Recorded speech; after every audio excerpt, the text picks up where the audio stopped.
Good morning. I'd like to thank everybody for coming today. We will convene the Fayette County Commissioners meeting Tuesday, July 16th at 10 a.m. Please stand for a moment of silence.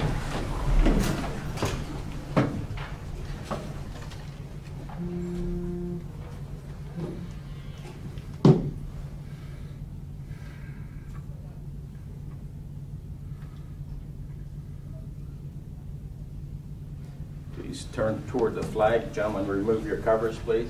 I pledge allegiance to the flag of the United States of America and to the republic for which it stands, one nation, under God, indivisible, with liberty and justice for all.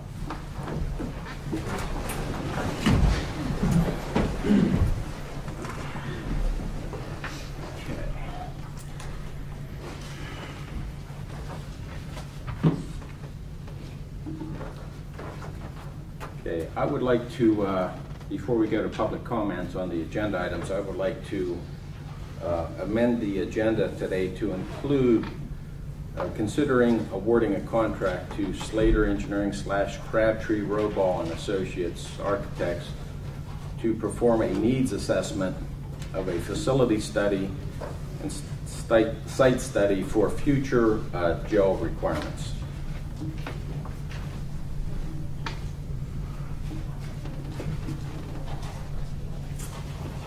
Was this a part of findings from your review? Is that the stage we're at this point? Yes, that's the next kind of due diligence stage that we'll be undertaking for the working group that's working on the correctional facility. When will the public be able to address it? I'll make the motion for the purpose of discussion. Second. All those in favor? Aye, motion carries. Is there any public comment on any of the agenda items? There is Yes. on this new one. Yes, please take a stand.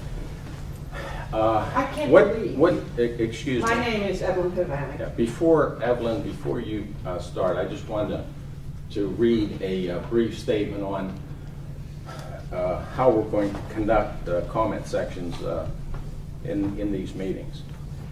First of all, as always, you will have 5 minutes to make any comments you'd like. All comments will be addressed to the commissioner board and not to any other member of the audience. I don't talk to them, I talk to you. We will not tolerate any personal attacks. After you make your comments, please take your seat. A commissioner may choose to make comments or answer a question if you ask one during your comments. There will be no follow-up questions. You can make an appointment with any of the commissioners or all the commissioners if you require more time to discuss any issue. Just a reminder, this is the county's business meeting and it will be conducted in a professional manner. Thank you. You may proceed. No, you don't proceed yet. First off, this is the first I've heard of it. Second, we've never discussed having time limits.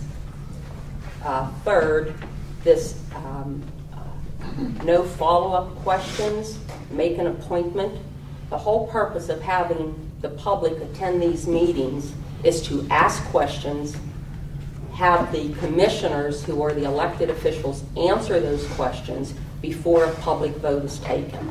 The same way with this idea of putting on the agenda at the last minute, right now, is there anyone in this room who knew, any member of the public who knew about this prison needs assessment? Anyone? Evelyn, did you know? No. Did I tell you? No. Okay, did anyone else here? So, had that item been placed on the agenda at the proper time, which was last week, then there would have been sufficient time, more time than we had in prior administrations, for number one, the newspapers to report that this item was going to be on the agenda, and second, so that members of the public could appear and ask those questions. So, Now, I'm not going to argue right now over what he just read, because again, this is the first time I've heard of it, but we've never put time limits, and I would always ask that members of the public take into consideration, number one, that this is a public meeting, and not to go on and on, but to be as pointed as you possibly can. Sometimes you cannot be, and the reason for it is because the information has not been forthcoming from your elected officials, aka your county commissioners. In this particular instance, the letter that was sent to Commissioner Ambrosini was dated July 5th, which is before the agenda meeting, and the day that he placed, or had his assistant place in my mailbox, and apparently to Commissioner Zabatoski, was the day after the agenda meeting. And if you read the letter from Slater Engineering actually states, pursuant to our prior conversations. So there's no excuse for that. That's the first thing, and that will be discussed later on. But second, to just spring this here on the public as far as 5 minute, and I agree, no one should have personal attacks. So we won't go there. But to make an appointment for follow-up questions, no. The public, that is why you have public meetings, so that the members of the public can listen, ask, and view for themselves the deliberation and discussion between your elected officials before we vote. So you know, because newspapers don't always, they have limited space, okay? So you can see for yourself, whether you're here or whether you watch it on television, you can see for yourself the deliberation and the conversation that goes on between your elected officials, county commissioners, and how we arrive at a decision. So, Evelyn, go, but I will not. I will not hammer you down, or anyone else. And I ask, and I think that everyone who has ever been at this podium, for the most part, has been mindful of our time constraints, because we are supposed to be discussing county business, and anything that you speak, anything that any of you speak on at this portion of the meeting are items on this agenda. So I hope that everyone has a copy of the agenda. And quite honestly, I don't know how anyone in this room, as a member of the public, can really comment on the agenda item that Commissioner Ambrosini just spoke of, when what he read, it was, I don't know if anyone really understood it or not. It doesn't say the amount, and it's not really particular. Basically, it's a prison feasibility study for $24,000. So you can go from there. If I may, please, put my 2 cents in. I wasn't aware of the statement that Commissioner Ambrosini was going to read this morning. But first of all, just as a part of parliamentary procedure, he is the chairman, and he does oversee the flow of these meetings, and has the discretion to utilize that gavel pursuant to the rules under Roberts. I did not get what Commissioner Zimmerling had just made reference to. I didn't hear the same thing she heard. Maybe that's the difference between the two, I don't know. What I heard him say was that he wants these meetings to be conducted so that we can do the county's businesses. I will tell you, last month I sat here for over 3 hours and listened to a myriad of statements that ranged from political comments that he had made during his campaign. Completely unprofessional, doesn't belong here, but that's as I said, that's last month. That's part of the game. I know that. There's some people come here, they have an axe in their pocket, and they intend to stick it. That's just, unfortunately, the price of doing public service today. It's a sad statement on us. We're all guilty of it. But that's what I heard Commissioner Ambrosini say. I want to rectify that by keeping your comments directed and focused. So I didn't hear that. I do not support the suppression of anyone's right of free speech. It's a sacred right. Many have laid down a lot more than we could even fathom for that right. So the bottom line is, this is an opportunity for you to express yourself, but please understand and respect that we have pages and pages of county business. And if it's the WMBS talk show or the Rush Limbaugh Fun Hour, take it somewhere else. Okay? That's what I heard Commissioner Ambrosini make reference to. I didn't hear the same thing. So you have every right to express yourself, to do it in a manner that's professional, and to keep it so that we can do the county's business. And please, feel free to express yourself after we're done here. And after I put my 2 cents in. So I do want to thank you all for affording me the opportunity to speak. In addition, if there are people who want to come to the agenda meeting, which is the second Tuesday of every month, we do afford more latitude in that meeting for exchanges. I don't know when that's Commissioner Zimmerman, I'm pretty sure you probably recollect that over the last several months, in fact, we've been asking people to limit themselves to 5 minutes. We have. And no, you've been asking them. We will continue, and as chairman, that is my duty to conduct these meetings in a professional manner. It is your duty as a chairman, just as it was when I was chairwoman, and just as it was when Commissioner Zabatowski was chairman, to conduct the meetings as per Robert's rules and in a professional manner, but not to do is some of the things that you just said. No follow-up questions, and if you have any other questions, make an appointment, not after the fact.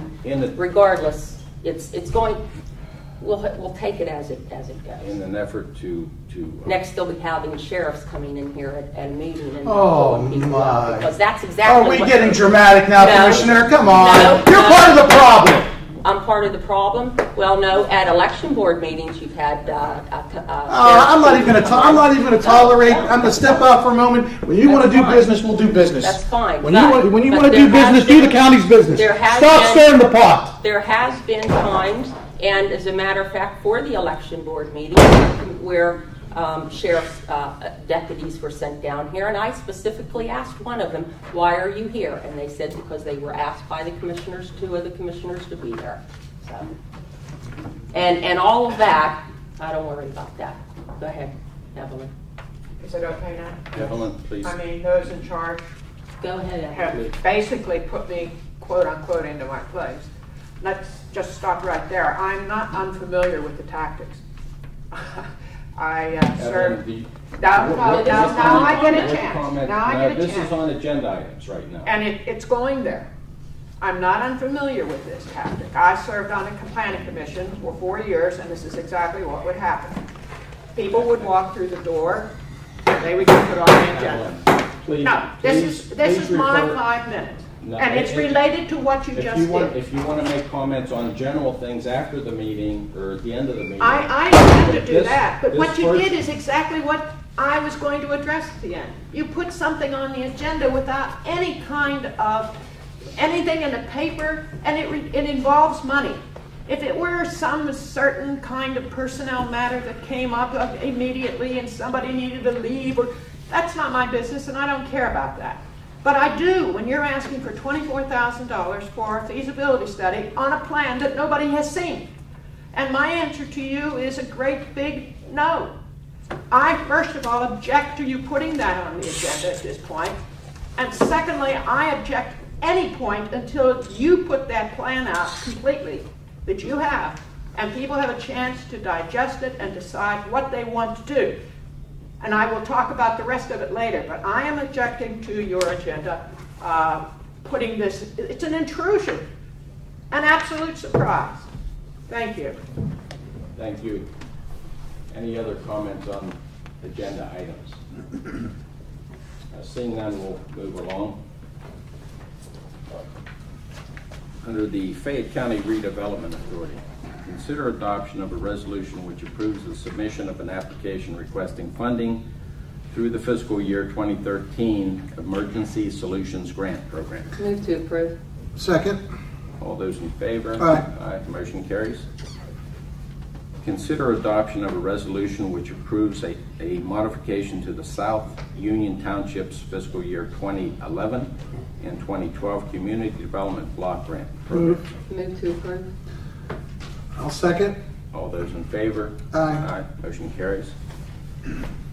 Item number 5, Assessment Office. Consider approval of the following for real estate exemption as they have been deemed 100% disabled veteran by the Veterans Administration of Pennsylvania effective for the 2013 tax year.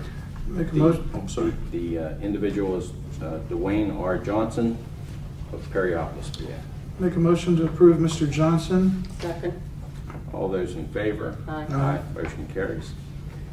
Item number 6, Behavioral Health Administration. Consider approval of the following agreements and modifications. Make a motion to approve the agreements and modifications as listed on the agenda. Second. All those in favor? Aye. Motion carries. Consider ratifying the administrative equity operating agreement between the Pennsylvania Department of Public Welfare, Office of Developmental Programs, and Fayette County effective July 1st, 2013. Make the motion to approve. Second. All those in favor? Aye. Motion carries. Consider ratifying the Infants, Toddlers, and Family Medicaid Waiver Operating Agreement between the Pennsylvania Department of Public Welfare, Office of Child Development and Early Learning, and Fayette County effective July 1st, 2013. Make the motion to approve. Second. All those in favor? Aye. Motion carries. Item 7, under Bridge Department, consider awarding vehicle sales to the following for bid 13-09 for the vehicles as listed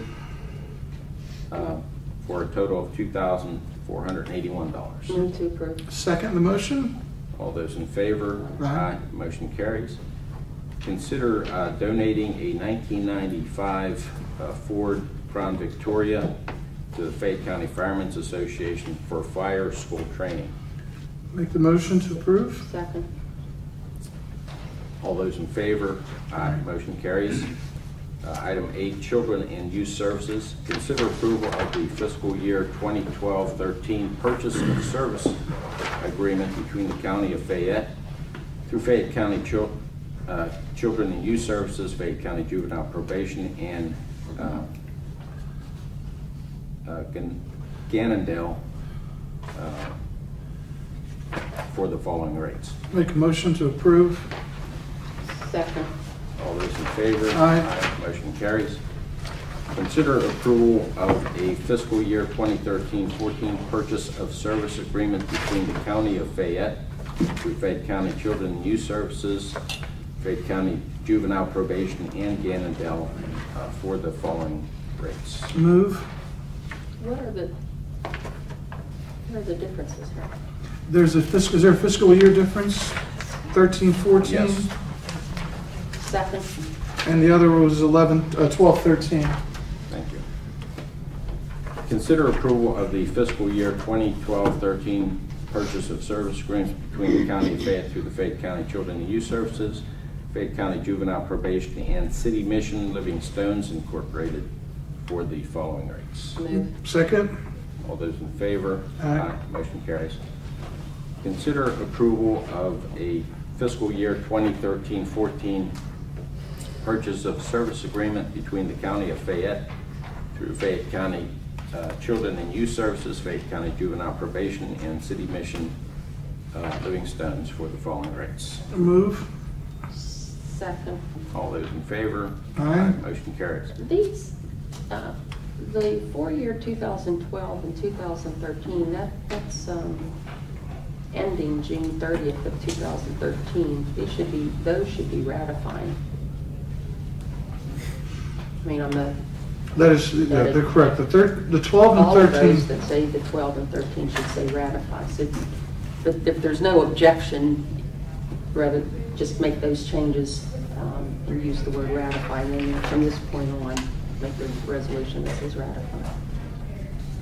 Yes, and just as a point of information to the public, these are contracts that are clearly expired. The 12-13 year would have expired as of July 1 or June 30th of 2013. But because the state and the way that they process contracts with agencies, other agencies like CYS, sometimes we have to go back in time to approve, to ratify, in this case, the contract.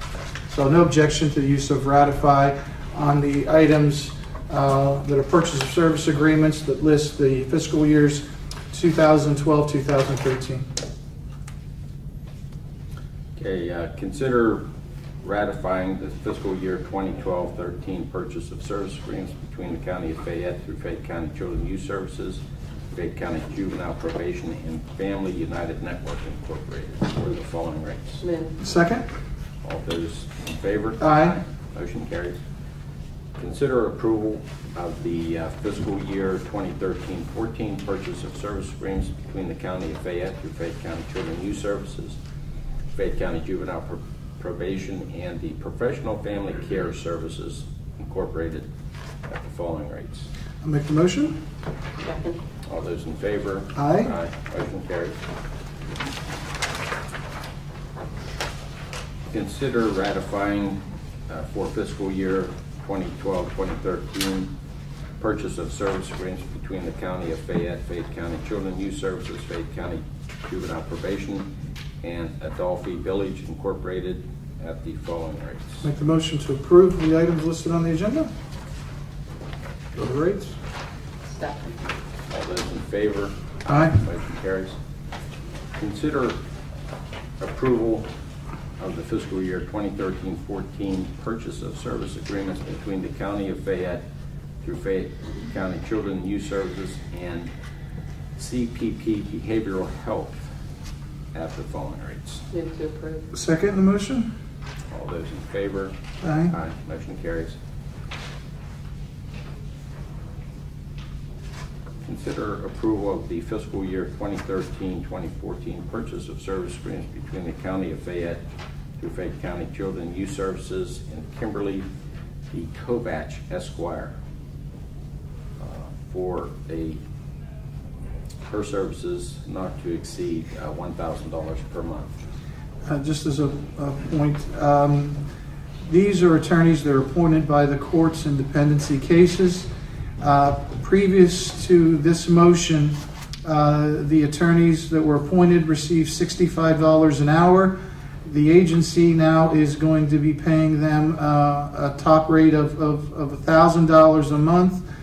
This will result in a savings based on past figures of hours expended by dependency case counsel. So I'll second the motion. All those in favor? Aye. Motion carries. Consider approval of fiscal year 2013-14 purchase of service agreements between the County of Fayette through the Fayette County Children and Youth Services and Anthony I. Morelli, Esquire. Move. Second. All those in favor? Aye. Motion carries.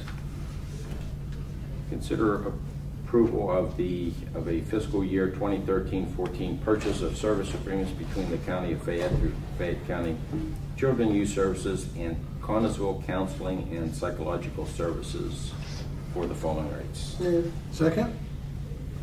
All those in favor? Aye. Motion carries. Consider approval of a fiscal year 2013-14 purchase of service agreements between the County of Fayette through Fayette County Children and Youth Services and Connellsville Counseling Services and Psychological Services for life skill training at $75 per hour. Move. Second. All those in favor? Aye. Motion carries. Consider approval of fiscal year 2013-14 purchase of service agreements between the County of Fayette through Fayette County Juvenile Probation and County of Jefferson on behalf of the Jefferson County Detention Center Division of the Jefferson County Juvenile Court. Move. Second. All those in favor? Aye. Motion carries. Under item number 9, under the Controller's, Controller Lally, could you please give us a financial condition of the county? Commissioners, for your approval dated the 16th of July 2013, in our checking account with United Bank, we currently hold $11,045,681.34. Funds that are owed to the general fund, including temporary loans, amount to $1,440,000. ARC payments due at this time are $234,171.17. Central service payments total $78,686. Funds that the general fund owe are the tax anticipation note of $5 million. For the budget year, our net position as of today is $7,798,538.51. In 2013, the total revenues collected year to date are $21,253,547.08. The total 2013 expenditures year to date are $589,249.82. Total 2012 expenditures that were paid out of 2013's budget were $3,287,640.10. In our capital reserve fund balance, we have $24,934.88. In the bond fund balance, we have $209,023.83. Thank you. Thank you, Controller. You're welcome. Item number 10, under the Election Bureau. Consider approval of the Election Bureau's director's attendance at the 2013 PA County Election Official Conference to be held in Philadelphia August 19th through the 22nd. The budgeted cost of $700.83 includes lodging for 3 nights and the registration fee. Second? All those in favor? Aye. Motion carries. Human Resource Department. Under the Commissioner's Office, consider ratifying the resignation of Jessica Arbor effective June 28, 2013. Move. Second. All those in favor? Aye. Motion carries. Consider approving the hire of Kelsey Coldren as a summer clerk at $7.25 per hour effective July 22nd, 2013. Move. Second, all those in favor? Aye. Motion Aye. carries. Under CYS, consider ratifying the resignation of caseworker 1, Julie Cameron, effective June 28, 2013. Move. Second. All those in favor? Aye. Motion carries. Consider ratifying the hire of Christina Larrabee as a caseworker 1, $15.12 per hour, effective July 1st, 2013. Move. Second. All those in favor? Aye. Motion carries. Under the Emergency Management Association, consider ratifying the resignation of Shift Supervisor Lisa West, effective July 30th, 2013. Move. Second. All those in favor? Aye. Motion carries. Under the FACT Transportation, consider ratifying the resignation of part-time bus driver Steve Cochran, effective June 24th, 2013. Move. Second? All those in favor? Aye. Motion carries. Consider ratifying the resignation of Tech T mechanic John Johnson, effective July 8th, 2013. Move. Second. All those in favor? Aye. Motion carries. Consider ratifying the hire of Gary Appleby as part-time bus driver at $11.40 per hour effective June 24th, 2013. Move. Second? All those in favor? Aye. Motion carries.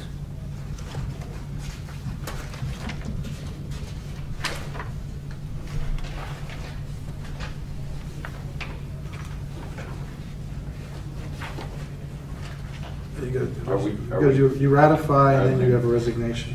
Consider ratifying the resignation of part-time bus driver Gary Appleby effective June 28, 2013. Move. All those in favor? Aye. Motion carries. Consider ratifying the hire of Eric Stenger as a part-time bus driver, $11.40 per hour, effective June 24, 2013. Move. Second? All those in favor? Aye. Motion carries. Consider ratifying the hire of Jonathan Pierce as a part-time bus driver at $11.40 per hour, effective June 29, 2013. Move. Second? All those in favor? Motion carries. Consider ratifying the hire of Alton McCollum as part-time bus driver 1140 per hour effective June 29th, 2013. Move. Second. All those in favor? Aye. Aye. Motion carries. Consider ratifying the hire of Richard Curcio as part-time bus driver at 1140 per hour effective June 29th, 2013. Move. Second. All those in favor? Aye. Motion carries. Consider ratifying the hire of Lori Randall as a full-time bus driver at SEIU pay grade 7, 1140 per hour, effective June 24th, 2013. Move. Second. All those in favor? Aye. Motion carries.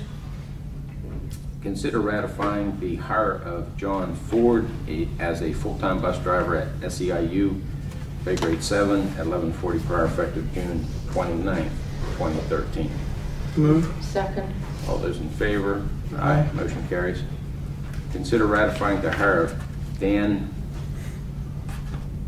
Schreckignost at full-time bus driver, pay grade, SEIU pay grade 7, 1140 an hour, effective June 29th, 2013. Move. Second. Consider ratifying the hire of Sean Hickson as a full-time bus driver at SEIU pay grade 7 at 1140 per hour on June 29th, 2013. Move. Second. All those in favor? Aye. Motion carries. Consider ratifying the hire of Elmer Maseko at $14.46 per hour, effective June 24th, 2013. Move. Second. All those in favor? Aye. Motion carries.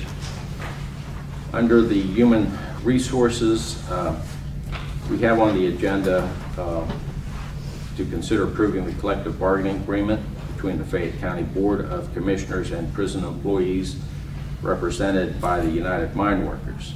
As Commissioner Sabatowski indicated earlier in the meeting, that that election had resulted in a tie vote, so they will have to, the United Mine Workers will have to hold another election to vote, and so we will table our potential approval based on that vote. Make a motion to table. Second. All those in favor? Aye. Motion carries. Under Fayette County Behavioral Health Administration, consider accepting the resignation due to retirement of Deputy Mental Health Administrator 1, Carol Over, effective July 9th, 2013. Move. Move to accept effective July 10th. Correct? That's correct. All those in favor? Aye. Motion carries. Consider accepting the resignation due to retirement of Mental Health Program Specialist 2, Clinton Anderson, effective July 5th, 2013. Move. Second. All those in favor? Aye. Aye. Motion carries. Consider approval of improving the hire of Marianne Mahalik, Clerk Typist 2 at $10.90 per hour, effective July 29th, 2013. Move. Second. All those in favor? Aye. Motion carries. Under tax assessment, consider ratifying the resignation due to retirement of Assessor 3 Candace McCahill, effective June 28th, 2013. Move. Second. All those in favor? Aye. Motion carries. Under Office of Human and Community Services, consider entering into a service agreement with UniFirst for 60 months beginning July 1st, 2013 for maintenance, uniform, shop towels, and the mats for the following amounts. Move. Second. All those in favor? Aye. Motion carries. Consider advertising RFQ for architecture engineering services for employee parking lot expansion and call center renovations. Move. Second, all those in favor? Aye. Motion carries. Chief Clerk, did, at the agenda meeting, the individual, I can't think of his name, Kim Ramsey, said that he would provide some additional information since the agenda meeting. I didn't receive any, did you? No. Okay, thank you. Under item 13, planning and zoning, consider RZ 13-3, Gregory Winslow, Perry Township, requesting a change of zone from R1 moderate density residential to A1 agricultural rural. Make the motion to approve. Second. All those in favor? Aye. Motion carries. Consider RZ 13-4, Atlas Crossing Properties, Inc., North Union Township, requesting a change zoning from R1 moderate density residential to A1 agricultural rural. Move to deny. Is there a second to the motion? Is there a second to the motion? Motion dies for lack of second. Make a motion to approve the case, the property in question pursuant to our zoning laws was contiguous with another A1 property, as was the previous one. So make a motion to approve. Second. All those in favor? Aye. Aye. Aye. Motion carries. Under Public Works, consider approval to accept $5,000 of a matching grant from P Corp CCAP to improve our risk management at the county properties for slip-resistant strips to be installed on the steps that are not slip protected, and additional lighting in the front entry area, and to designate allocation of the matching $5,000 amount from the contingency line item. Make a motion. It's a good project. Yeah, it's one of those projects that help us reduce our litigation avoidance issues, so I'm going to second that. All those in favor? Aye. Motion carries. Item 15, tax claim. Consider a motion to accept the following bids from the June 4th, 2013 repository sale bid opening, subject to conditions being met and as listed here. Before you do it, that other one, I'm abstaining, the one right before that, change that for the people. Was waiting for information on that. Tax claim, move to accept bids. I'll second the motion. All those in favor? Aye. Motion carries. Item 16, Veterans Affairs. Consider approval of Madonna Nicolo and Glenn Seipel to attend the required DMVA accreditation and re-accreditation class, and also the NACBSO new certification and recertification class the week of September 8th through September 13th in Mechanicsburg, Pennsylvania, with all hotel expenses paid by the Department of Military and Veterans Affairs. Move. Second. All those in favor? Aye. Motion carried. Consider executing an LEO WIB agreement between the County of Fayette and Workforce Investment Board. After the agenda meeting, the executive assistant to Bill Thompson notified me and said that the state is no longer requiring the WIB board in the county to enter into an agreement. So she's indicated that that item does not need to be voted on. And the agreements that the WIB board had sent the 3 commissioners for us not to execute them and return them.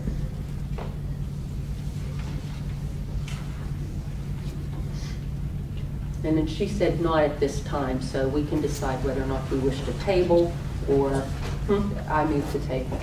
Second. Okay. All those in favor? Aye. Motion carries. Table that.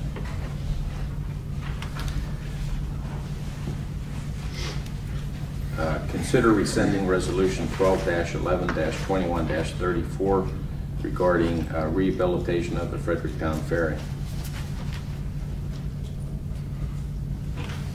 Move. Second. All those in favor? Aye. Motion carries. Consider a motion to approve the June 18, 2013 Commissioners' regular meeting minutes. Move. Second. All those in favor? Aye. Motion carried.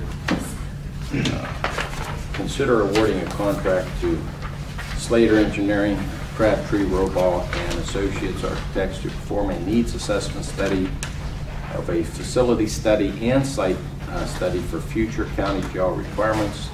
The needs assessment study is a firm price bid of $24,000. Just again, we did receive, as Commissioner Zimmerlich said earlier last week, in our inboxes there was information pertaining to this, so we were aware of it. At least this board was. Commissioner, question for you: this price is not to exceed $24,000. This is a firm price bid, which means it will not exceed that. And this was something that the advisory group, Controller Lally, you've been involved with this, so maybe you can chime in too. This is the recommendation at this point. That is correct. It's a needs-based assessment to evaluate the cost per unit of what it would cost to do nothing, what it would cost to erect a new prison, what it would cost to modify the existing prison. It's a very comprehensive study. So what I hear, and I think it's very important that you answer this question, please. And I think we've all gone back and forth. Do we need one? Do we not need one? Clearly we have a population issue. We've taken some measures to try to reduce that. That's not going to be the answer for everything. The Adult Reporting Center or indigent care approaches. This population, as it was told to the Board of Commissioners in 2000, and then subsequently in 2003 or 4 again, it was told to this board that this population was going to increase. And yet, for that 10 plus years, this board took no action. So I think it's important that we have some factual data to extract, to present, be able to present to the public regarding the end result. Do we need, or what if we do, this is the cost. This is what you're going to incur. So this study will be conclusive to giving us that type of data. Is that what you're telling me? It is. The way that the study is actually formulated, at the end of the study, all costs are broken down to a unit cost per inmate. So if the option historically, the cost of doing nothing in other counties amounted to $59 and change per inmate, the cost of the erection of a new prison took the unit cost to $31 and some odd cents. So there was a significant statistical variance between doing nothing and creating a new structure to accommodate the needs. And part of our problem, as we've all discussed in all of these meetings, is overcrowding at the jail and what it's costing us to rent these people out to other counties. It's significant, and we're on pace for $1.5 million this year if we stay with the current numbers.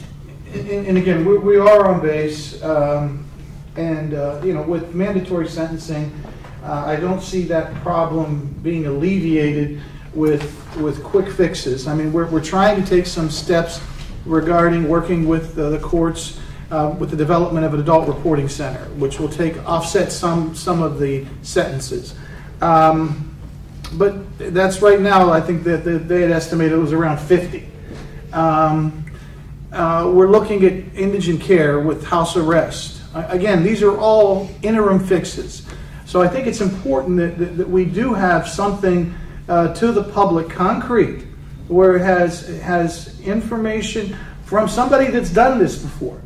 Now, just as a question, Crabtree, I know they've done schools. Just by hearing the name, I think they did Albert Gallatin and Uniontown, maybe? Or Laurel Highlands? Laurel Highlands. Or Uniontown. Okay, I knew they did 2 of the schools in the area. They have correctional facility experience. I believe that they've completed 70 projects nationwide in correctional industries. They're a very large firm. They have over 90 employees. Okay, and so you, Commissioner Ambrosini, based on you working, you feel very comfortable that Crabtree can provide us. Now, the one thing that I would like to say, though, is they can't, this is just my opinion. Once they participate at this level, I mean, they can't skew information for down the road, So I don't know if, this is their phase of this project. Is that what you're telling me? Yes, and as you have alluded to, the independence issue is being covered because the data that they're extrapolating is going to be straight out of our system. So any economic numbers that go into the study will come directly from New World Systems and previously Munis so that they can do historicals. And what's the time frame with the completion of these findings? Hoping to be in 2 months' time.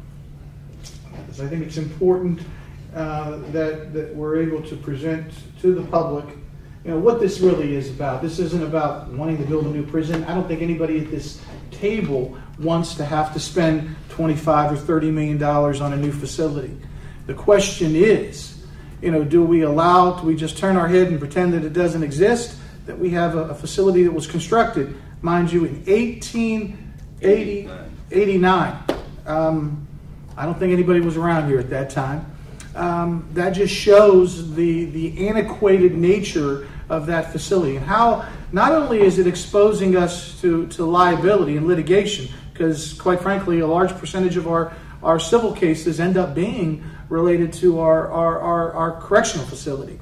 But also, just from a humanitarian standpoint, we have individuals that are being housed in a facility where, and not just individuals, but people that work there. They work there 30 years. And this facility is so antiquated that I tell you that if any of you went, maybe you should, go take a look in the kitchen. And I can tell you that last summer I had to go in, there was stuff dropping from the ceiling. Now, I wouldn't want my relative to eat there. I wouldn't want my worst enemy to eat there. So these are things that we need to look at as a people. As a people, do we want to take this step? And these are going to give us financial information that lets us make a financial decision. But also we have another aspect of this, which is just simply from a moral decency side. I know if you went on vacation, you'd put your dog in a kennel, a pretty qualified one. So, we should want our people and our staff in a facility that equates to something that is at least decent. Just as a point of information, Commissioner Zapotowski, in, I believe it was 2005, the annex was built at a total cost of $1,230,000. Let's see, I have the numbers here. $1,231,880.74. In that same year, we have proposals to erect a new prison coming in at $17,800,000.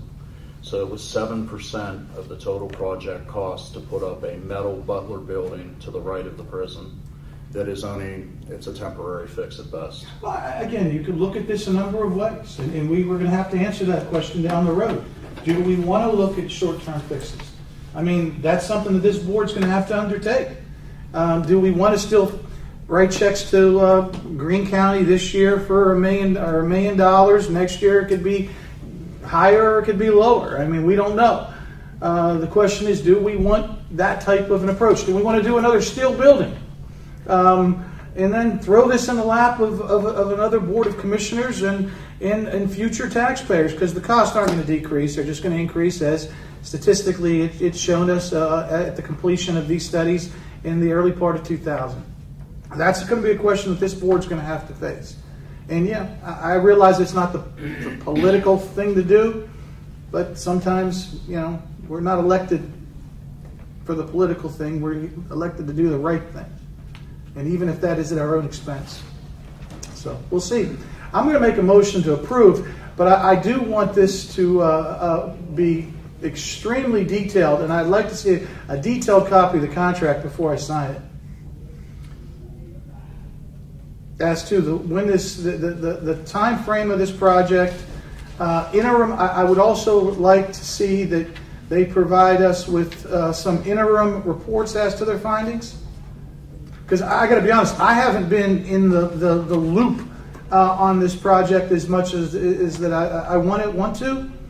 and I think it's time that the commissioners and that we take this project under our wing. Thank you, Commissioner. Before anyone seconds the motion, I do want to point out that during the process of having a working group look at this issue, the working group is comprised of a lot of people, both county employees and private citizens that are involved in maybe retired law enforcement, faith-based organizations, human services organizations. So it has a pretty wide view and a very wide input. We're not looking at this issue in a very narrow perspective. It's very wide. And first of all, I personally want to thank everybody that's been involved in this working group, because they've dedicated a lot of their personal time. They work very hard, and as I've indicated in the past, probably to date over the last 8 months, we've probably accumulated over 3,000 working hours of volunteer support. This step that we're taking here today is certainly an important step, but the important part of this step is to provide due diligence. It's important for us to have a professional organization that's done these needs assessment studies come in and provide us with the facts, to accumulate all the data. Even though we've all been working very hard at this, we still need to have some input from the experts, and so that's what this is doing. Because of, and I'm sure the controller painfully is aware of the fact that for every month we delay determining what the solution is, we're spending in excess of $100,000 sending that outside the county for issues for renting inmates outside the county a month. That's over $100,000 every single month. That's we can't ignore that. And there's a lot of other issues that, regardless of the overcrowding, there's a number of other issues that the Day Reporting Center can't address.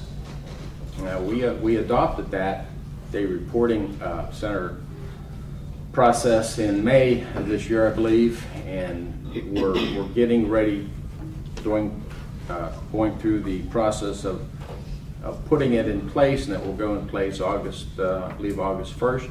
September 1st, sorry. And we expect, in fact, we will ensure that that is a successful process. Not only simply looking at the process of alternative sentencing, but the process of helping people change their lives so they can become productive citizens. It's a helping hand, it's guidance, it's counseling, it's training in various areas, and our unfortunate offenders that have made bad choices in their lives need some help, and that's what this program, part of this program, is meant to do. So we look forward to that being very successful. And we will monitor that process along the way. Where it needs adjusted or modified to ensure success, we will certainly do that. Some of the areas where the Day Reporting Center can't help us, and Commissioner Zabatoski did a very good job alluding to this, is it can't address our high operating costs in our existing facility. We have high operating costs because of a number of reasons. Logistically, the facility was built in 1889. It was not is not capable of utilizing the new modern supervisory techniques, which will reduce our operating expenses substantially and be safer for not only the corrections officers but for the inmates. Our existing facility has unacceptably high litigation risks, and unfortunately we're involved in some of those as we speak. Non-compliance of building codes. We will address the cost, possibly the cost of correcting those if it's possible to correct some of those compliance issues, building code issues. We have, again, as Commissioner Zadkowski indicated, we have a woefully inadequate kitchen facility. So adding on to our existing facility and not having room or the funding, which will be extremely costly to renovate our existing facility, which I'm sure we'll find out in our due diligence process. We don't have counseling rooms. We don't have an adequate chapel facility. We have no group training facilities. I mean, I can go on and on, but these are issues that will all be addressed in the due diligence efforts of this needs assessment, and I think we owe that to the community. Is CJAB going to be participating in any way with the needs assessment? Are you going to be reaching out to CJAB, or is that? Well, we do have the deputy director of our deputy court administrator involved in the working group. So yes, your answer is yes. They have been involved. They certainly will continue to be involved. And just as a point, the Day Reporting Center, we're not coordinating this. This is being done by people that actually know what they're doing. It's being done by members of the courts and the related justice agencies and the district attorney. So I want to thank them. September is right around the corner, so we're anxious to get this program kicked off and see that it works effectively. And as I said, again, I don't think anybody wants to talk about a new prison, but it's here, and we have no choice, at least to talk about it. Okay, I will second the motion. All those in favor? Aye. Aye. Motion carries. The everything that was just talked about was more so on whether or not a prison was needed or not needed. The issue before the commissioners, that was the vote, is whether or not to enter into an agreement, a contract for $24,000 with Slater Engineering and Crabtree and Associates. There has been no information presented to date regarding the selection of an engineering firm to perform a prison needs assessment. There's been no, earlier Commissioner Ambrosini said that he would like to award this bid. Well, there has not been a bid. There has not, as I said, any indication. I didn't say that. I said award a contract. No, you said bid. Pull the tape back, and it says bid on the. Well, I wrote down what you said. It said bid. It was a contract. I have it written down. Okay. You can. I'm not going to argue over it because you said bid, and you can just, as long as the tape's not erased, you can replay it. But it did say bid. Again. There has been no indication to date that any other engineering firm has been approached or has provided any information as to what their scope of work would be or the cost involved.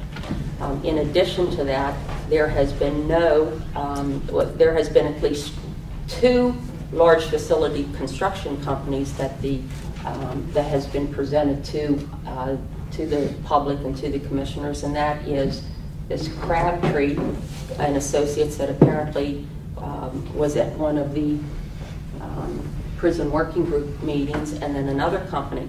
But there has been no indication as to if the second company, I don't recall the name off the top of my head, but that's the company that actually the members of the prison working group went with to tour Franklin County.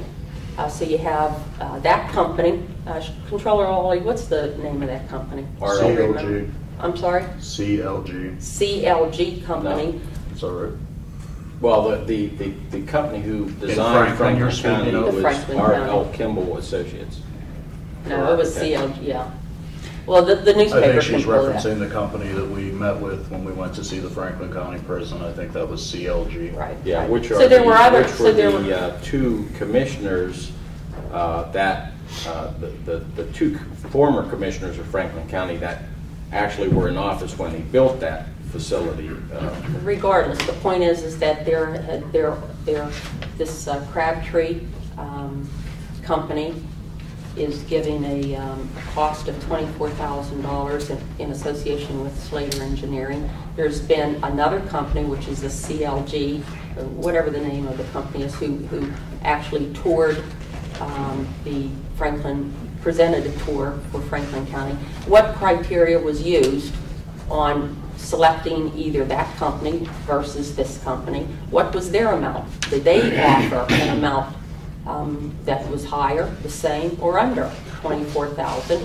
And then there was, even as one of the commissioners said earlier, unsolicited information that was sent to the commissioners, and that was a third or a fourth company.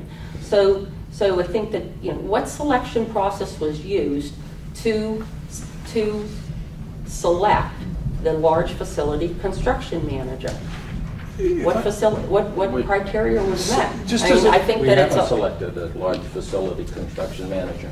CLG is not an architect or an engineering firm, are they? The company called Crabtree. There's been no seeking of competitive bids. Well, but just as a Crabtree Associates is the same type of company as CLG, and is the same type of company as that third company, and I don't recall the name. So you've had at least a minimum 3 companies. They all perform the same scope of work, and only one company was selected. We have no knowledge of what the other amounts, did they present scope of work or a associated cost? No.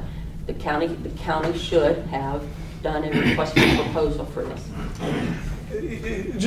CLG is not on the same plane as Crabtree. CLG is an architectural firm, is that correct? No, they are a construction company? Management firm. They are the same. Okay. They are the same.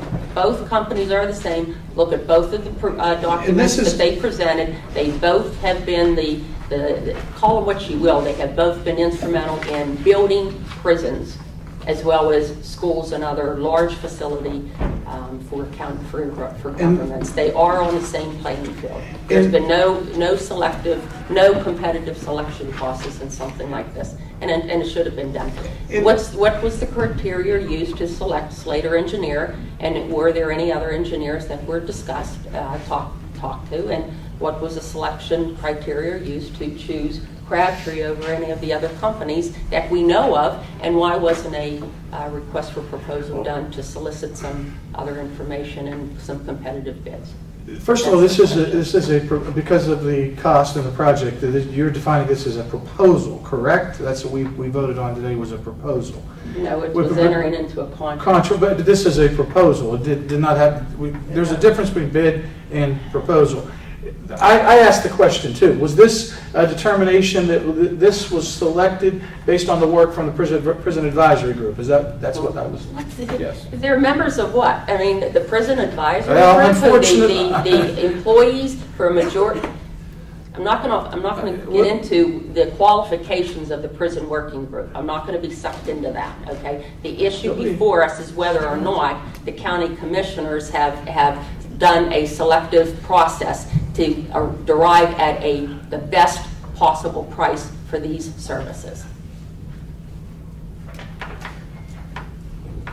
First of all, And the answer is no. CLG is, I will answer your questions, Commissioner.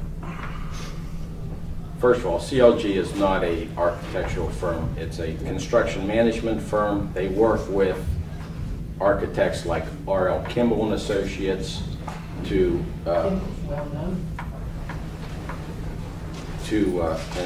the only thing that they have proposed to us is to provide construction management services. Now, we've talked, the architectural team of the working group has talked to many architectural firms that are expert in the field of gels, and I think it's appropriate for them to do that. Now, a couple of the firms that they knew about, they went out and requested information and data capabilities from. A lot of the companies obviously contacted us. They, in terms of unsolicited, providing us with unsolicited requests for data and so forth. Now, I want to remind everybody that when this whole process started, when we formed the working group to look at possible solutions for these issues, we invited the press to every one of our meetings. And I think the press has done an excellent job of providing updates to the citizens through the print media, and so it's not like we've been doing any of this in a vacuum. Now, in terms of why we selected this firm, we selected this firm on their capabilities. This is a professional services contract. How much were the others? How much were the others? It's proprietary. There are no others. No, other companies, how much did they say that they would perform the same scope of work? Well, here's Crabtree, the other ones. Regardless, kudos to the press for coming to meetings, okay? That does not mean that the county commissioners should not and is not responsible to seek selective competitive bids. Okay? Whether newspapers are at these conference room, non-commissioned advisory informational gathering groups or not. That does not mean that the county commissioners are not to seek out the scope of work, open it up, and seek competitive prices. There's no excuse for not doing that. Well, to say actually, that members of the, and you're mentioning private citizens, one of these days I would urge the reporters to exactly print who everyone is and what their capacity is, because for the majority they are county employees. But regardless of whether or not they're volunteering their time, not volunteering their time, they're employees, faith-based individuals, none of that matters. What matters is the county commissioners entering into a contract. How was it solicited? Did we get the best? What was the scope of work presented to more than one company? And what was their responses? How many other engineering companies were sought out? And then when they were sought out, what did they come back with as far as the cost and the work that they would perform? In addition to that, you never heard me mention the word architect. I called Crabtree and Associates a large facility construction company, which is on the same playing field as the CLG. And I would urge the reporters or any members of the public to come and look at the documents presented by this Crabtree, CLG, and this other company, which I cannot think of the name of. It was, as he says, an unsolicited information, and compare exactly the type of work that they do. They all do the same thing. The CLG, if that's the name of the correct company, it doesn't matter whether they were former commissioners of Franklin County or not. The point is they own a business, and they have been instrumental in providing the same type of services as is being provided from Crabtree. So much so that apparently information, you thought enough of them to meet with them here in Fayette County, as well as have them take you on a tour. So what criteria was used, and were they even asked to submit a scope of work? And if not, why not? They are on the same playing field. And even if they weren't, again, getting into this cost, and we're not talking about whether it's needed or not needed, is whether or not we have sought out scope of work and request for proposals, qualifications, bids. It doesn't matter what you call. It's a competitive cost amount. That's our responsibility. It's not the responsibility of a prison working group. It's not the responsibility of the public. The controller is the responsibility of the 3 county commissioners to do so. And to not do it, I think does not. It's wrong not to have done it in that manner.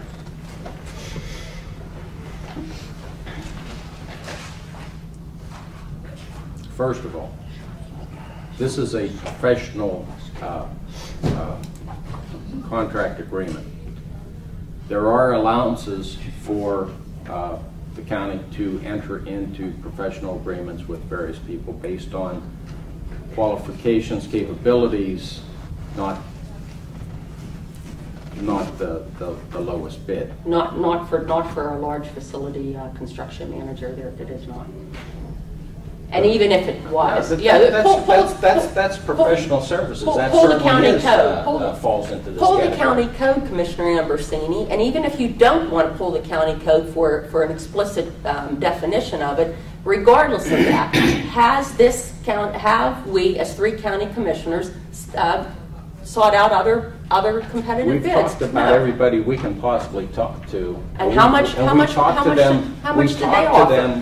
On the basis of their capabilities, not cost, simply because this is much too important for us to we're not bidding out ballpoint pens, folks. This is a professional services. Hence the reason to seek more. The most important thing, and we've talked to everybody that we possibly could that's out there, and we chose a company that has the capability of doing what other engineers, this process. What other engineering firms have? The reason why we like them is because not only can they do the proper economic evaluations, but they've already made the recommendations to other counties to do nothing. They looked at, does this county need a prison? And they evaluate, they did the due diligence, they did all the background, and they made the recommendations to that county that no, you don't need to build a prison. So that company to me is the type of company we need to do this business, to do this needs assessment study. What other engineers? And here's the thing, folks. We can play games with dragging this out. But we're talking about a $24,000 contract. Hey, we can drag it out another month, 2 months, 3 months. But you know what? It's going to cost us over $1 million or over $100,000 a month by not doing this, finding the solutions we need to obtain in a timely manner. I mean, that's the key. We don't have the luxury, because of every month that we delay finding our solutions and doing something about it, it's going to cost you, the taxpayer, over $100,000. So that's our due diligence as this Board of Commissioners, and that's why we're moving ahead to do our due diligence so the public can see up front the actual cost, the actual options, and see what the choices are. There are no choices because you just selected one, and we didn't get. You have to look at the big picture, folks. I mean, my God. You got to look at what we are responsible to do. Not for you, only for you. We could talk as we want. The vote's been taken. We can. Well, it actually has not. Yes, all those in favor. Yes, it has been taken. It has. Mr. Chairman, well, the vote has second. been taken. Okay, let's move on. consider ratification of the following transfers as listed for total debit of $2,000 and credits the same. Move. Second. All those in favor? Aye. Aye. Motion carries. Under public announcements, I don't believe we have any today, other than I would suggest, because of the heat in this area, I would strongly suggest everybody make sure they drink a lot of water, Gatorade, whatever, because it does have a very adverse effect, especially for you golfers out there. Okay. Are there any public comments? Go ahead. Go ahead. The rest of you, go ahead. Put that in a minute ago. You can go like that. I'm going because I might want to take 6 minutes. I've been around construction Could and you state your name for the record, please? Bill Orbeck. Bill? I've been in construction. I've unloaded the concrete cells that went to the women's prison in Greene County from the off the trailers into the prison. They stored them. They used, on the remodeling, they used concrete cells made in Alabama. And I sent up a list of a couple of contractors that from Pittsburgh area that I know have local people working for them, and they can give you some advice on prison. That's all I got to say. Thank you. That's important too, because if we're going to invest in a project of this magnitude, you want it to have as much economic impact as well, benefit. If there is such a There is local, yeah. Yeah. Very good point. Thank you, sir. Thank you, Mr. Orbeck. Yes, sir. Okay, we're going to move away from the prison discussion into another area, okay? Your name, sir? My name is Al Packin, and I reside at 296 Crulock Road, Uniontown, of course. I am chairperson of the Dunlap Lake Task Force Committee. Now, this is a committee which was formed about 10 years ago and which represents thousands of people who use the lake. Our committee has worked with the county over the span of time in an attempt to make Dunlap Lake Park one of the finest parks in Fayette County. This now takes me to the many issues at the park which are of great concern to many individuals who use the park.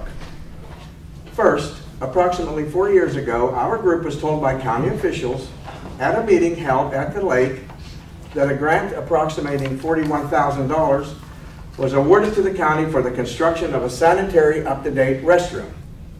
4 years have passed, and yet nothing has happened. People who spend time at the park should not have to use restrooms which were built in the mid-'70s and which are disgusting and unsanitary. And not ADA accessible too. Make sure you make that note. Well, that's true, as Mr. Sabatowski has mentioned. Recently, porta-johns were installed, but I was told that these are only temporary. Sanitary restrooms have always been the top priority of our committee. We are therefore requesting that the construction of sanitary restrooms be initiated, especially since the money is available. Next, the many facilities in the park are in dire need of maintenance. This includes pavilions, picnic tables, playground areas, handicap walkways, handicap fishing piers, and water fountains, among others. Upon entering the park near the boat launch area, there's a large sign indicating that Fayette County is responsible for the maintenance of the park. Unfortunately, proper maintenance has been lacking. In fact, conditions are so poor with various structures that liability can become an issue for the county. The collection of garbage and grass cutting is not happening on a regular basis. When garbage is not collected regularly, it piles up to the point whereby the wind blows it about, which makes it unsightly. Our group periodically has cleanup days at the lake whereby we do pick up litter.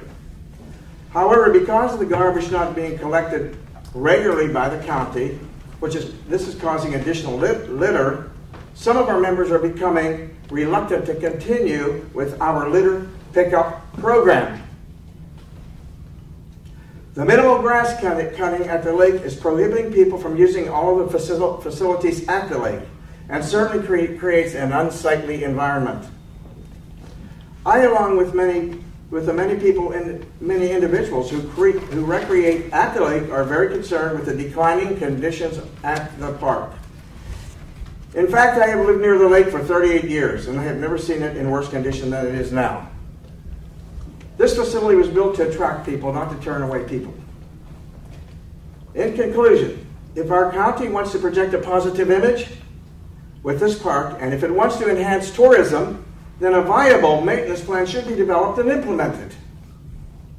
In 2007, a plan was developed for the county which covered parks, recreation, open space, greenways, and trails. This could be a valuable tool in planning ahead in the areas noted. Dunlap Lake Park has always been a popular recreational site for individuals and families, both within and outside our county. In order for this popularity to continue and even improve, we are here today to enlighten you and ask for your assistance to improve the conditions at the park.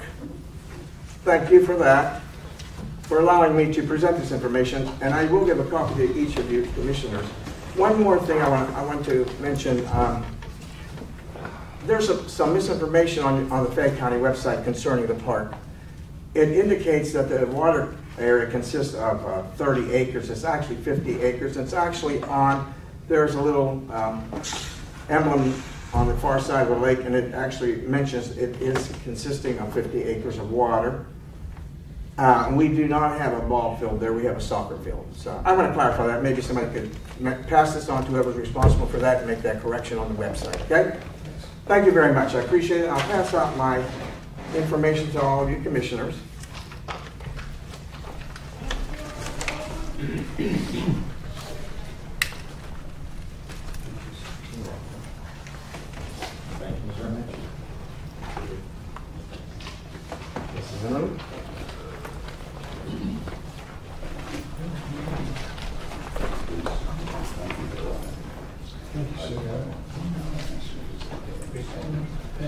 I just want to reiterate a few things that Mr. Packard presented, and I think it's important because they're not only environmental, but they're also some liable issues out there, or some liability issues, I should say. First of all, my name is Bob Love. I live in Fairbank and a frequent user of the park. If you folks would open up the pictures, I'm sorry, everybody doesn't have one. But anyway, as Al pointed out, our park is to be maintained by Fayette County. I think we all know that. The picture marked B shows the trash that is overflowing in both the barrel and on the ground. This photo was taken July 3rd at 5 p.m. Most of that trash is still there. It's never been picked up. At that particular site it has, only because a mother and a son came out, and as a project for his what's it called, Al, for his National Honor Foundation. National Honor. They cleaned up one of them for us, but we shouldn't have to rely on that. B1 is a different pavilion. That trash has also been there for at least 2 weeks, probably 3. The next one is C, and C displays the area where children are supposed to fish. You can hardly see the sign. Looks like that, but it's all overgrown. These weeds have not been touched this entire year. C1 is the area where the children walk over to fish. You'll see in the middle there a little bench. You can hardly see it. It's covered completely with weeds. If you look down along the road that runs where the children fish, those weeds have also not been cut for a full year. Now we get into the liability issues. This item is where the spigots are connected to wells. I don't know if you know that, but if you go out there, the water in the park comes from 3 separate wells. Last year, on this structure, it said non-potable water. This year, the water's turned on. The signs aren't there. Does that mean this water is now potable? If somebody drinks this water and becomes ill, are we responsible and liable? What changed from last year? Was the water tested? If so, could we see the certificate indicating that the water has been tested and is safe for the people out there? Picture E for our commissioners shows the swing area. You can see a lot of the weeds. There's a line drawn down through there. About 2 years ago, I guess it was the bridge department, came out and cut away the turf. for the purpose of making a handicap ramp down to the swings for those who were confined to wheelchairs or other carts or what have you. That was the end of that. Nothing was ever done. It's all grown over. There was never put any slag or gravel down for that. Another possible liability issue is on picture F. This is the swings. 2 years ago and 3 years ago and 4 years ago, we had chips for cushioning in case the child falls off the swing. Haven't been replaced for 2 years. Most of it's washed away and is compacted. So I don't know what happens if the child falls. If I may, some of those are not permissible pursuant to the ADA. That's one of our problems, and we've been dealing with, oh shucks, I can't think of her name off the top of my head, with DCNR. Tracy Stack. Yes, who said that? Thank you so very much.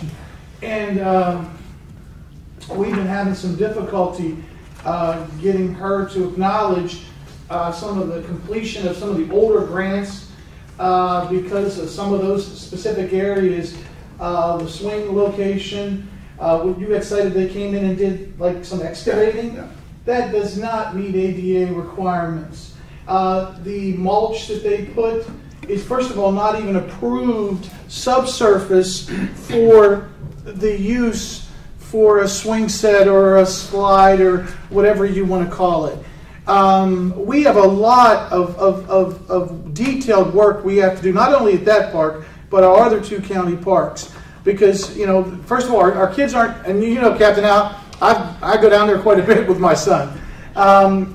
You know, they're not able to use it the way you should, or maximize the use. The parks plan, we had finished the completion of that around 2008. It was approved by DCNR. I mean, there's a funding stream that's been kind of choked by the state, but that's our issue to deal with. So we have a lot of work to do. You're right, sir. We got to get down there. One of the, not an excuse, but one of the delays regarding the grass cutting and the garbage removal was we changed our bid, our contract. It was no longer grass cutting and then somebody else came in and removed the garbage. We awarded it out, I believe now, where it's being done simultaneous, or at least it was put out to do that simultaneous.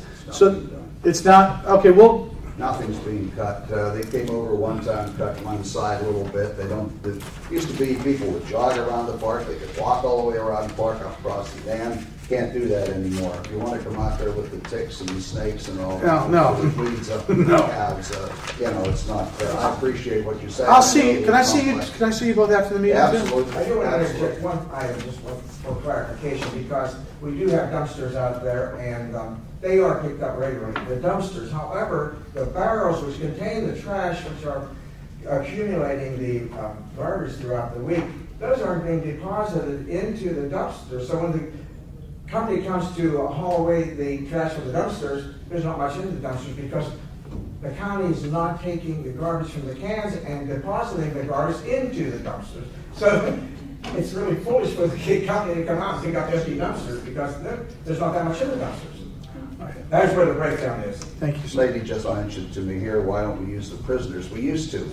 We used to have the prisoners out there cutting the grass. The trustees did a marvelous job. They were great people. We had a nice talk with them from time to time, and the park looked very nicely. Let me just finish this really quickly because you folks have so many complex issues, and I commend you, by the way, for putting up with all that. I don't think I could stand it for a week. This picture is G. That's the handicapped fishing area. Along the handicapped fishing area, this is where the handicapped people would sit. This is what's in front of them when they're trying to fish into the lake because the weeds have never been cut. Now, if you're sitting in a wheelchair, then it's very difficult to try to fish over weeds that are taller than you are. G1, if you come out there with a walker and decide to sit on a bench, that's what the bench looks like. That has never been touched weeds-wise since the beginning of the year. G2 is, I sat on that bench despite all the weeds and looked at the lake. That's what I would see if I were handicapped sitting there looking into the lake. There's no way you could fish that way. and H is just some more weeds that have also not been cut.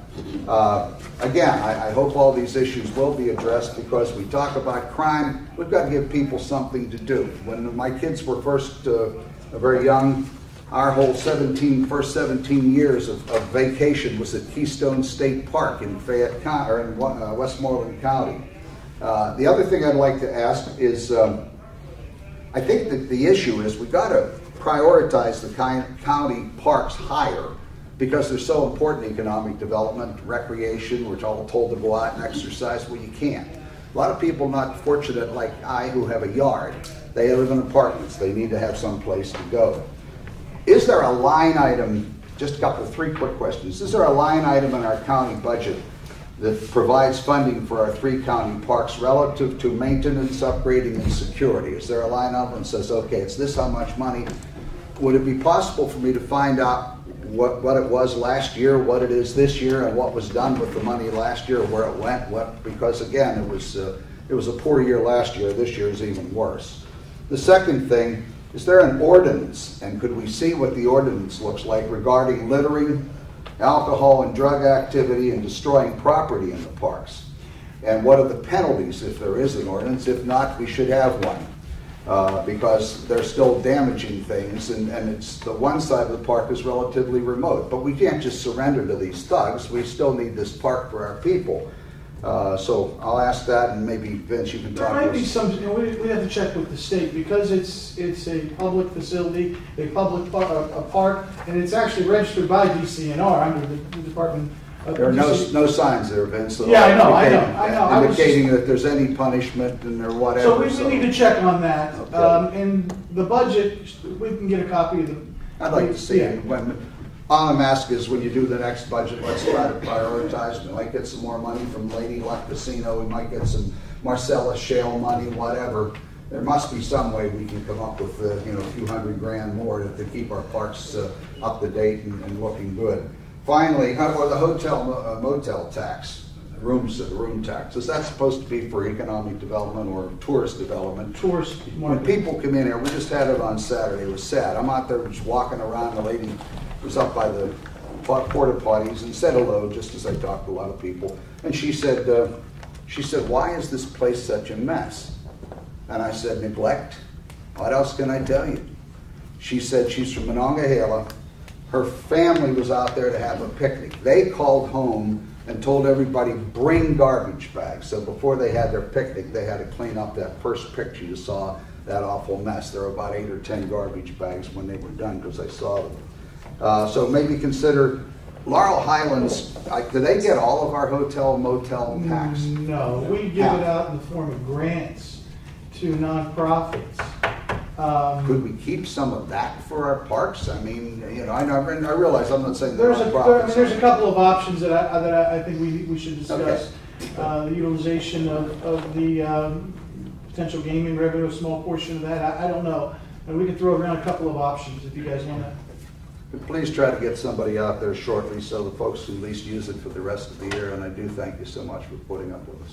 Yeah, thank you, sir. Appreciate it. The gentleman in the blue shirt. This gentleman. No, go ahead. Gentleman in the blue shirt. Yeah, go ahead. Wait. We'll get Ken now. Good morning. Good morning. My name is Patrick Kelly. I'm new to this. I'm not very succinct or concise on what I want. But anyway, my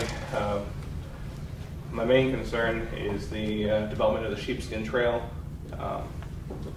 Recently, we tried to get some letters in requesting that some of the Marcellus impact fees be directed towards the development of the Sheepskin Trail. I read an article about last Tuesday's meeting, which I'm sorry I didn't attend. I was thinking about it, and I was told that this was the more important one to go to. I guess I've learned a lesson there. But they're all important. Yeah, it's hard to. Well, just so you know, no, it's not. How does the public know what we are going to talk about at the agenda, because there's no free stories on it. So you were fine with coming here today. Yeah. This was I believe that you, Mr. Malinga, made a motion to fund $50,000 that was dedicated to farm conservation or something like that. I'll answer that. One of them was for farmland preservation, 50,000 out of the legacy fund, and then 50,000 towards the construction of the sheepskin. And then at a later date, I was going to present for the county parks as well as other items under the legacy fund. Yeah. And there was a remark, as far as I see in the paper, that throwing, I think it was from,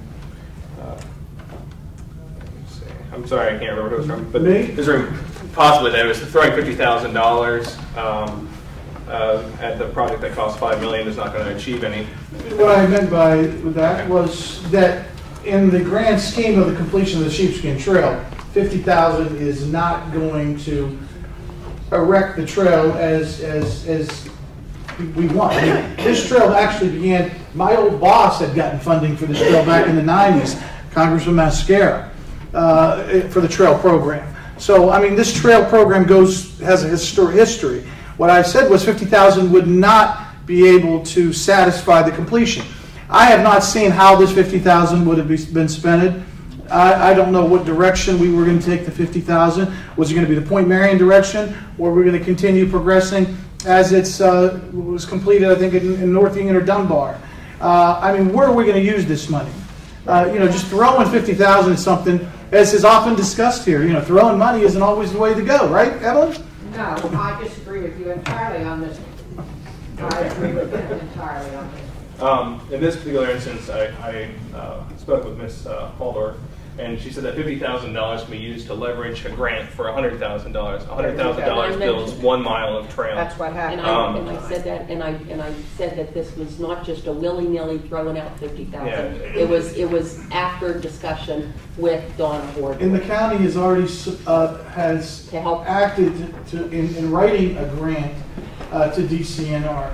We're waiting for the review of that grant for the trail. I've worked with Donna. I've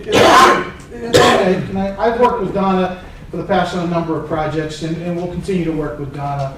Tell us what this is under public comment, Right. Kelly, right?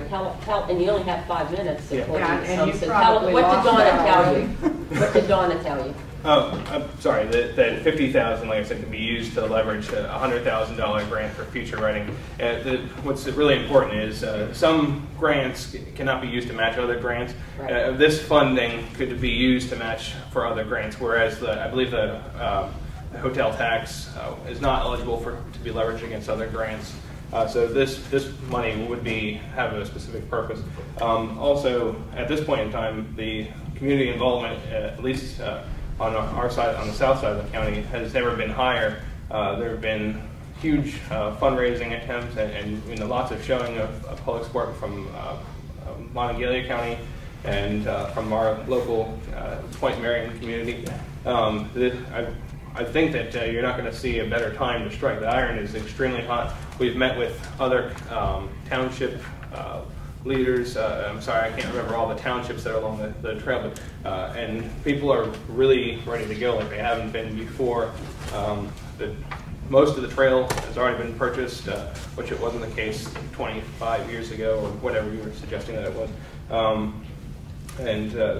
The funds are appropriate. The Marcellus Impact funds are for environmental and transportation needs. So it's a good opportunity to put some money towards this issue. And communities like Outcrop and GANS are not going to see a better opportunity for revival as connecting the greater Morgantown area to the Great Allegheny Passage. Huge. And the best thing is get this project rolling. The trail will complete itself if we just keep chugging it, and you're not going to see more dedicated people, some of whom I've brought with me. We actually had shifted the scope a few years ago to the Point Marion to make that connecting piece with West Virginia. We have allocated, there was monies we had received from a former state representative $50,000 that we have redirected to that section. We do know that one of the higher costs are going to be as we get across the bridge into Springfield Township and move that way because of the cost of bridge construction, Yeah, etc. 6 bridges. Yeah. But one section at a time really does help. The amount of people I watch turn around at the gate at the state line every day is incredible. I was there for 5 minutes yesterday, watched 3 people turn around at the state line because of the condition of the trail going north from there. There's a tree down across the trail. No one really makes the trip, and those that do comment on how rough it is. It's not possible for road bikes to make the passage. And it's you know, one piece at a time, and I think we can really get it going. That's pretty much all I have. I probably Thank you. destroyed my 5 minutes. Thank you, Thanks, sir. Mr. Kelly. Yes, Mr. Pritchard. How you doing? Good, sir. You know, the question is pay now or pay later. And Mr. Edwardsini, you are right. In the economic times, we should take advantage of the cost that we can get a bargain, the biggest bang for our buck in building a prison. You are absolutely correct, okay? And Mr. Sepetowski, you are absolutely correct that the Board of County Commissioners knew in 2000 about the prison. In fact, Mr. Sepetowski, they knew in 1990 that they were beginning to have a prison problem, and what they said, well, we'll cross that bridge when we come to it. Procrastination. If they were took in hand in the early 90s when the federal government came in and told them that they got a prison problem and planned on building a prison, we wouldn't be facing with this dilemma today. So the biggest dilemma is how you going to pay for your prison. You guys say floating a bond issue. You all say tax increase. You all say funding. But let me give you an example. Mr. Sepetowski, you and I discussed this before. In a recorder of deeds office, it costs $50 to file a deed. Okay? In a pathonetary's office, it costs $5 to record a civil judgment. And these are not state mandated fees. It costs $10, I think, to record a mortgage in the pathonetary's office. Now, if you take a civil judgment, $5, you take that deed, $50, you times 10 times that judgment, it's $50. I was 100% correct in my pre-election bid for pathonetary that I could produce $3 million in additional revenue from a pathonetary's office to help taxpayers to pay the cost of building a prison. Now the taxpayers, either way you see it or not, you know, some people can see things that in the future that other people cannot see. Now, Mrs. Zimmerlin is 100% correct. Taxpayers cannot afford a new prison as it is now. You two aren't really giving Mrs. Zimmerlin credit. Mrs. Zimmerlin is far intelligent, above intelligent. She's got a brilliant mind on her shoulders. She may see things that you two cannot see. And from observing Mrs. Zimmerlin in prior commissioner meetings, and when I talked to her on the outside, believe me, she's well versed in what she's talking about, and she prepares before she comes to these commissioners meetings to discuss things. Now, building this new prison is just not like building a dog box. You three should get together and share each other's views and give one another credit, and please consider Mrs. Zimmerlin's ideas and ideals. Now, I don't know if you know this or not, but Ted Turner, you all know Ted Turner, right? Yeah, he's my friend. You all know Socrates. You all know Churchill, right? Well, they're the same as I am, okay? And I'm far above intelligent, I'm told. I don't know if I am or not, but I got great education, okay? I got law school education, I got college degree. I'm well educated in all things. And as for the SCI Women's Correctional Center, like this gentleman said, I was there from 1984 to 1990 at SCI Williamsburg Women's Penitentiary, SCI Mercer, SCI Crescent Women Extermination Services every month. And I got to see everything that I wanted to see. I even went into the women's quarters. I even went into administrative offices. And construction down one penitentiary SCI was going on regular, am I right? And Fred McFlockton, you remember Fred McFlockton? No. He's named at that grocery store. I just done some construction. Yeah. But anyway, Please keep your comments to the commissioners. But anyway, I suggested the county commissioners to get together, revise the antiquated user fees. If you know, Mr. Kupfer is an attorney for the county solicitor. He can tell you the filing of initial complaint for litigation is $92. The filing for a motion for summary judgment, there's no charge for that. And there's no mandated fee for that. And it's not mandated in the code. The president judge okays those fees if you want to assess these fees. And you all can get together and revise the antiquated fees in the Foreign Service office and the Porter Clerk's office and the zoning office for building permits, working permits, and revise those fees and bring it up to par. And you can enjoy the anonymity of a good parks, maintenance of your parks. You could give at least the workers at the county level a raise in their salary instead of working them overworked and paying them slave wages. And you may disagree with me on that part, but if you compare Fayette County to Washington County, even the Greene County, you guys are underrated in paying your salaries.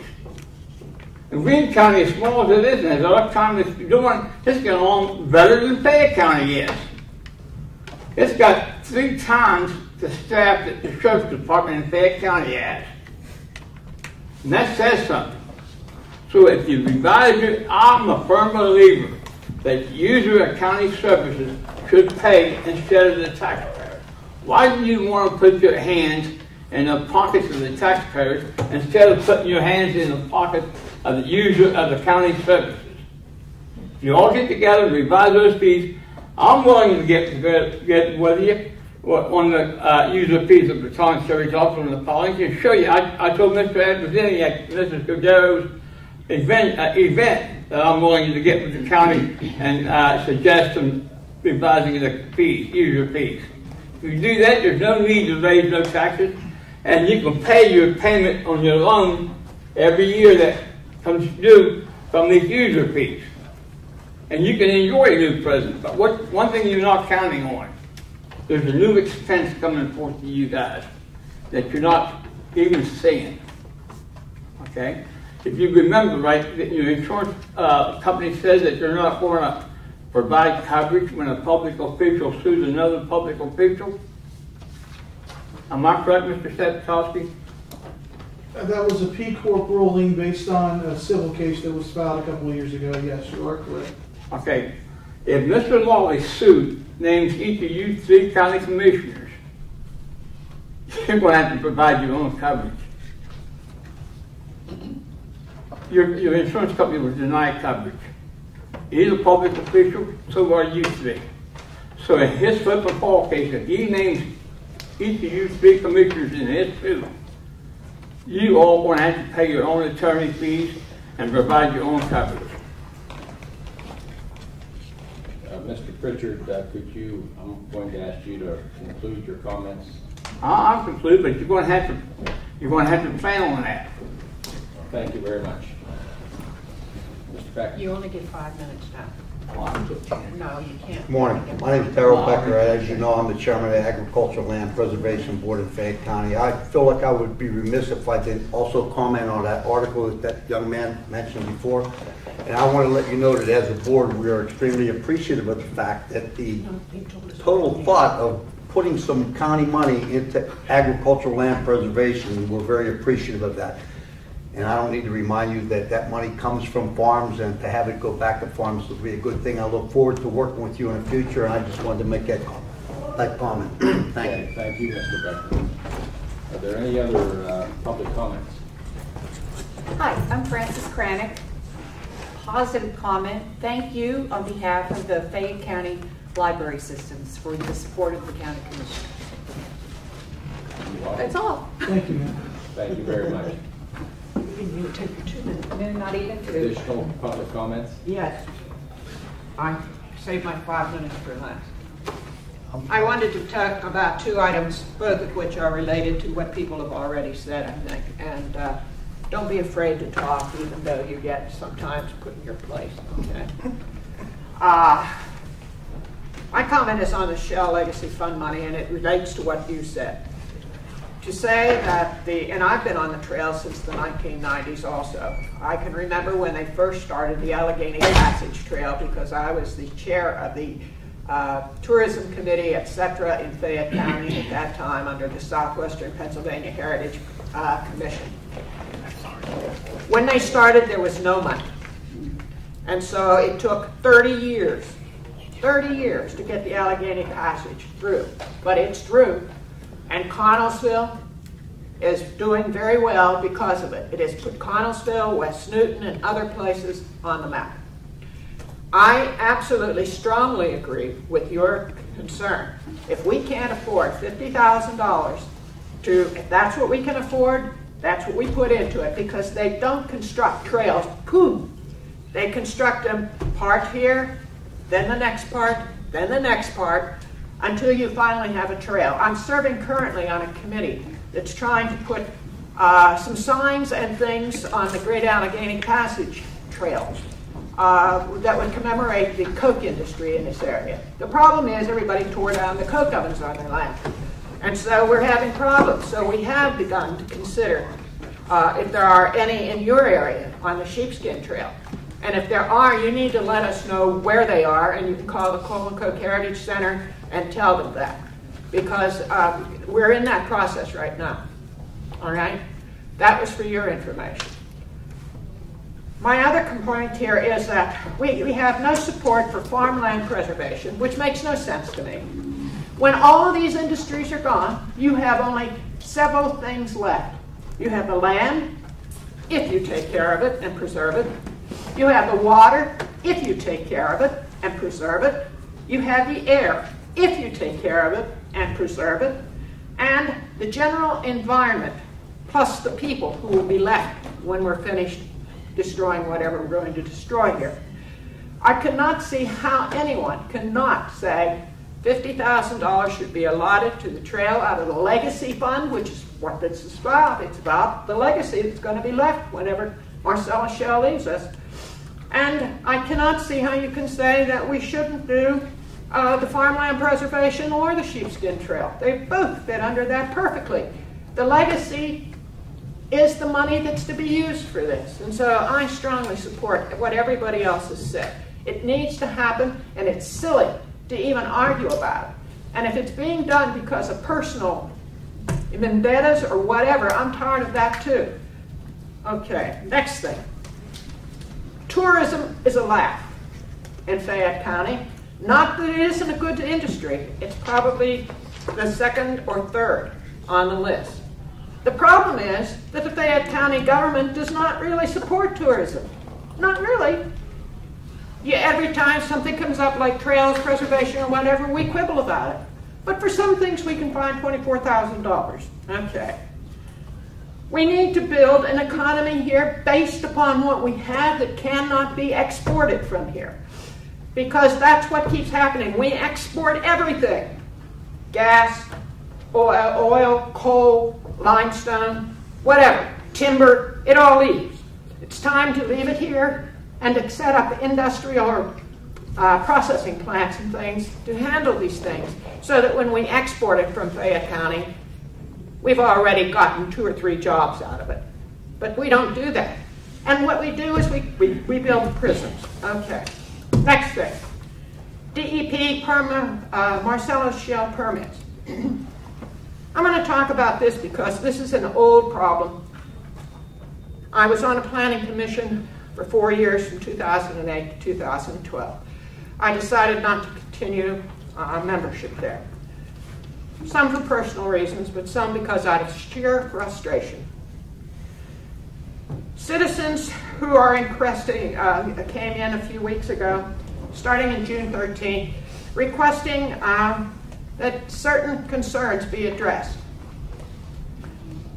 One of them is that we don't post agendas for the Planning Commission. I have asked for that for 4 years while I was there. I kept saying, we need to get this in the paper. People need to know. What I watched happening is exactly what happened here. People would come in last minute, but I know they knew they were coming in because you could tell. They said, oh, hi, how are you? And they would get their stuff on the agenda at the last minute. And I would object every time. But I got frustrated after a while. Because that was only for some people. It wasn't for all people. All right? Some people could get their stuff on the agenda seconds notice. And other people were told, well, you got to do this. This is the process. And then come back. The other thing I heard while I was there is I was the only one who was concerned about the permits. The only one. Whenever I would see these permits listed on our agenda, which sometimes we didn't get until the day of the meeting, I would look at those and I would say, what is this? And they said, oh, those are the DEP permits. And I'd say, well, why are we looking at these? Why are they on here? Nobody ever mentioned them. Nobody ever talked about them until I saw what was happening. What was happening was that when they were development kinds of things, they got through because our current Planning Commission really deals with development issues, construction and development. It doesn't do much of anything else. It would say, we're not required to do that. And I would say, but look, you can see what's happening here. We are now moving into a whole new era. What are these horizontal wells? What does this mean? What is this water that they're trying to get out of, or into, out of the rivers, and at one time trying to run through the Uniontown sewage plant? And I cracked up on that one. All I'm saying to you is we are broken. We do not handle things the right way. So we have people who come and they complain about compressor stations. That's an old problem. Everybody says, oh, we don't do anything about that. The DEP does that. So when these people came forward, I said, thank God. Okay. First of all, they said post the meeting agendas far enough in advance and publicly on a website, and I'm suggesting in the newspapers also. Because if you don't post it, people don't come. And the people who are there are the ones who have an agenda that they want to accomplish. And they accomplish it, and the rest of the people say, how'd that happen? And it's happened so many times I can't even tell you how many. 2, all DEP municipal county notification and the comment period should be advertised to the public. Those things that nobody ever looked at, that said Marcel Shale, that said we're doing this for the drilling, we're doing this for the water, this is a compression station. Nobody knew. When they built the compressor station out on New Salem Road, there was nobody there from New Salem. And we were told that that was going to be a small thing over the hill that nobody would ever see. Well, go out and look. It runs for at least a mile along New Salem Road, and everybody can see it. Okay? So I'm saying all DEP municipal county notifications and their comment period must be advertised to the public. I agree with that. By public notice using the website, and once again, I believe the newspaper needs to commit some time and money to this. Either put a small article someplace in the paper, or an announcement area of things that citizens might be interested in. I agree with their request. 3rd, the manner of the operation, of this operation, how do you send these comments to the DEP? They recommend that they go to our planning office and then to Harrisburg, to DEP. I don't know that that would work. I don't know the process. But I'm not even sure I want my comments to go to our planning office. Things get lost there, consistently lost.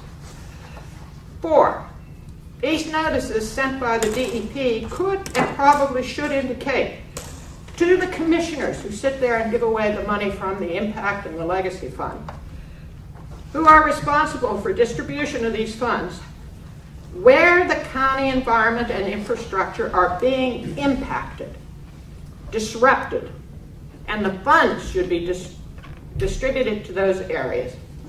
Not sitting there rolling the dice and saying, hey, we get 10,000, you get 30,000. I want to see a list of what are the actual infrastructure and environmental impacts.